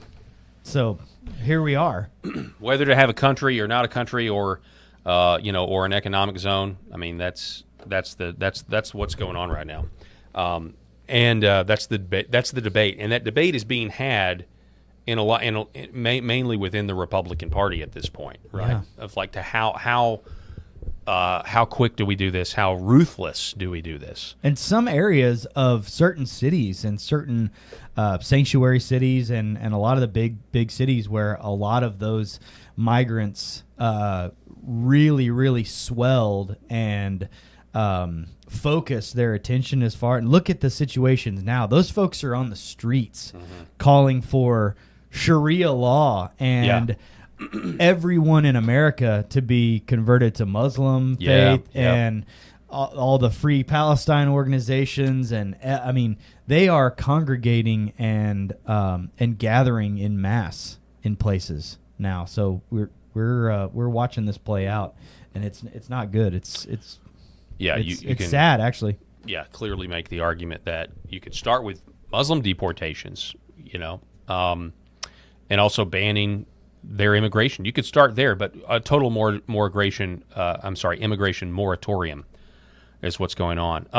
So this happened over the weekend. There was news about we were going to attack Iran again. It was going to be the biggest attack since World War II. President Trump then on August 1st said the USA is locked and loaded, ready to go against the Islamic Republic of Iran at levels of military terror, strength, and power not seen since World War II. Despite this, we've just been asked by Iran and other Middle Eastern countries to hold off. Now keep that in mind, Eric, other Middle Eastern countries, to hold off any attack in that the perimeters of a deal have been agreed to. This would include the immediate, complete, and total opening of the Strait of Hormuz and an end to Iran's nuclear threat. Based on this request, I have agreed for the future benefit of the world and likewise the survival of a successful and prosperous Iran to cancel the attack, subject to being able to rapidly make a deal. The country of Israel joins me in this commitment. Get to work, everybody, and get it done. Thank you for your attention to this matter. Okay, so we had that, and then after he made that post, he was on Air Force One, and he said this. People that would like me to just do it. And there's another group of people that does not want me to do it. Mr. President, does Iran have a deadline to come to an agreement? No, we'll just see how it is. We're ready to go anytime we want. Would I rather make a deal? I'm not looking to kill people. Because people die, a lot of people die, and we don't want that. So they asked us, Iran specifically, but the other three said I asked Saudi Arabia, the king. I said, the crown prince. I said, what would you rather do? Would you rather have us do this or not? They said, we would much prefer a deal as opposed to an attack. Because you don't know where these attacks lead. I mean, will they be flooded with people pouring into their country and disaster? People that would like me to just do it. All right, so he's obviously articulating what most of us know is going on behind the scenes, which is, it's a give and take jockeying position. And then he mentions other countries. Now, before we get into that, this was the earlier this morning. He says Iranian leadership is unbelievably duplicitous. Duplicitous. They ask for a meeting. Some would say beg talks begin with more scheduled in the immediate future And then they say openly and proudly that they're not having any discussions, that nothing is being talked about, and they're only dealing with Oman. They then go on to give their usual blather in saying the Strait of Hormuz will be operated powerfully by them when it is already completely controlled by the United States Navy and our blockade, or as some say, the United States wall of steel. Nothing gets through to Iran unless we want it to, and nothing will get through unless a deal or total surrender is accomplished. Whether Iran wants to admit it or not, we are, in fact, talking of a solution to a problem that they have caused for decades. He goes on, it is very simple. Iran will never have a nuclear weapon. Thank you for your attention to this matter, President Donald Trump. Now, I don't have this pulled, but he later talked about how, there are still talks ongoing, but this is the same pattern that we've been through for the last 5 months, which is the same deal. And again, the topography hasn't changed, the cards haven't changed. It is what it is. It's like to me, it's just like on loop. It's repeat over and over. Now, there is a report. I've seen several places that this attack was ready to go. And Mario Nawfal says that Israel was apparently supposed to join in on the U.S. strikes on Iran last night before Trump nixed it. That's according to 2 U.S. officials who spoke to N12. Israel reportedly told the U.S. that if the attack did not strike Iranian regime targets and sites tied to Iran's economy, that there was no point in striking at all. Trump called off the strikes, says after persuasion from Saudi Arabia and Qatar, with some saying Saudi even threatened. Now, some say, but he did say he is confirming, Trump did confirm in his own words that he did talk to the Saudis. Says that some are saying that Saudi even threatened to dump U.S. treasuries if they went ahead with it. I've seen another report saying Saudi said, this is fine, but if Iran, in response, touches any one of our oil fields, we don't want this. We're not willing to sacrifice Saudi infrastructure because Iran's into the big missiles now, right? They're into the big boy missiles now, right? Not just the drones. So he posted last night saying that the U.S. was locked and loaded anyway. So it's obviously still a very difficult situation, and it is, unless we have some next gen weapon or whatever, it is a quagmire. Yeah. I saw a panel the other day that had 4 people on it debating whether or not another mother of all bombs, an MOAB, would penetrate deep enough into this mountain to be able to do the job that's needed, because the bad guys are so deep in the earth. Yeah. So that was the analysis of this 4-person panel. Yeah. Like, will a Moab go deep enough to kill them all? Into this mountain. It's frustrating that this is the analysis that is the 24-hour news cycle. That's all anybody talks about. And what they talk about is just the minutia of every type of munition and ordnance and all this stuff. It's just it gets to be, because this getting back to a point we've talked about before. Like, this isn't a war, Paul. This is not a war. This is not good guys lined up versus bad guys. And I'm not saying it's been like that for many, many, many, many, many years. But, Trump has this almost impossible task of just going back and forth on a daily basis, basically saying, like, hey, do you think it'd be the right move now? And he's got to call all these other countries. Like, what do you think we should do? Should we try to strike it? Even though these people are completely insane. The Iranians and the Iranian leadership are completely insane. Well, it's by design. And it is. And they're projecting the war, insanity. The war side of the Iranians has no real communication with the administrative side of the nation of Iran. And no matter what, it's like when they put that stuff on paper, we all commented. We sat around here, we're like, that's not worth the paper that it's written, that the signatures are on. Nothing good is gonna come from that. That doesn't mean anything. There's no weight behind that. They're just gonna flail when they possibly can get some drones or can get some missiles out from their silos without getting hit, and we're just gonna keep playing this game.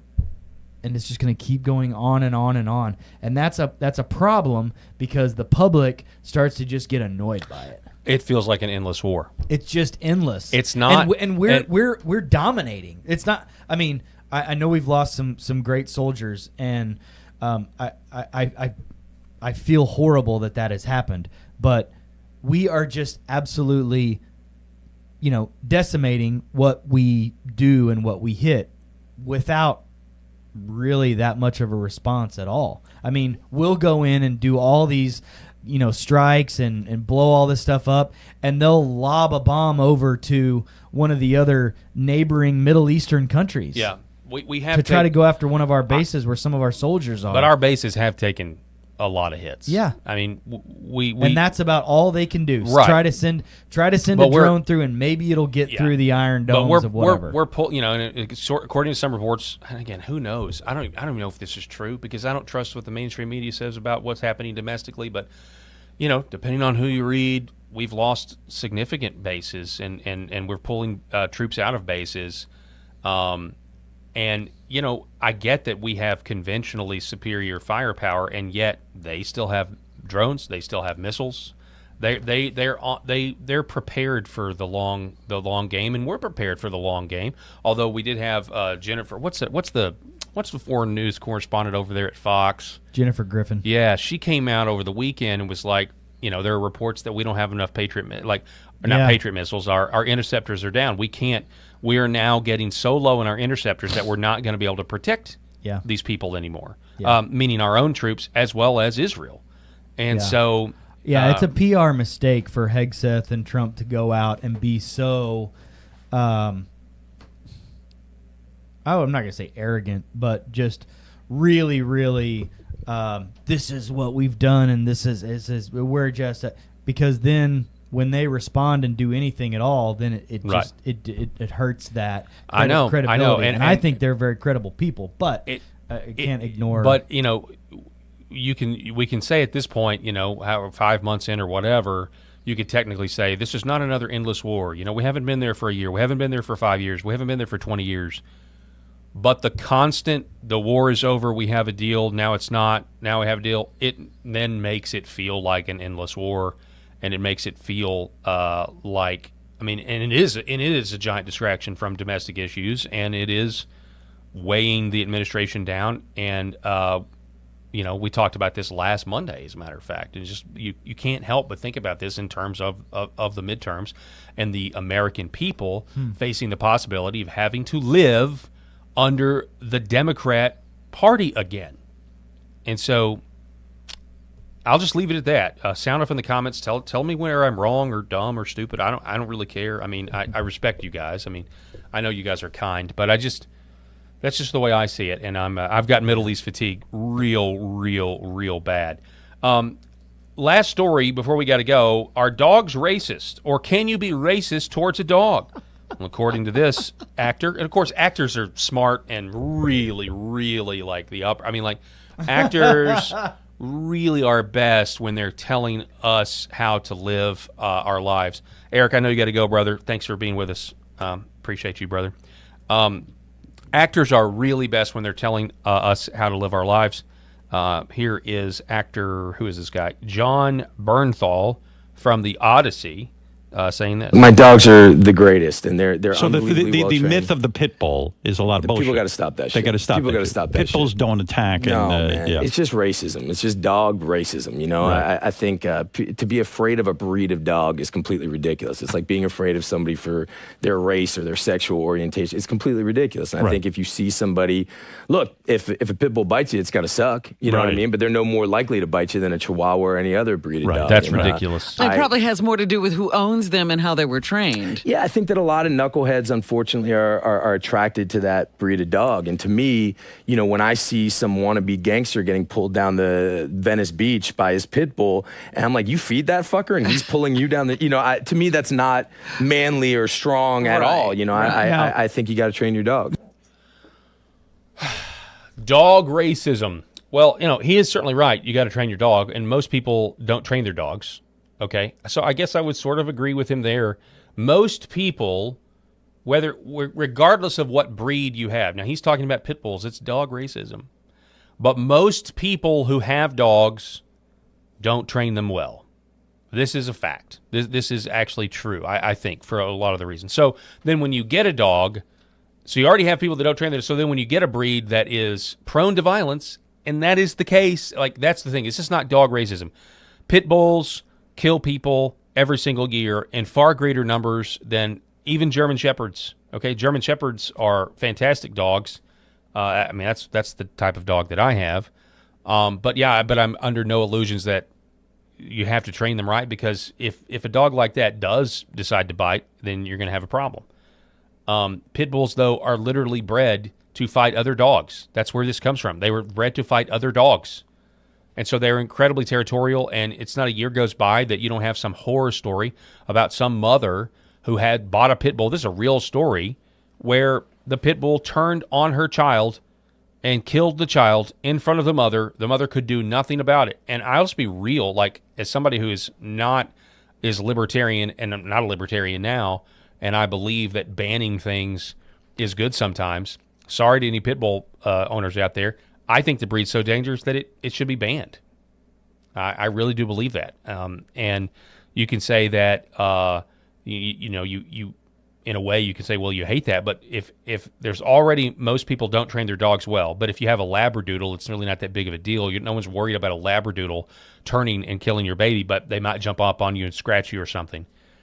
But when you already have that as your most common denominator, the least common denominator, most people don't train their dogs the way they should, whether it's a Pomeranian or whether it's a pit bull. And so then you have that as the most common denominator. That would mean that then pit bulls are going to be more dangerous for lack of training.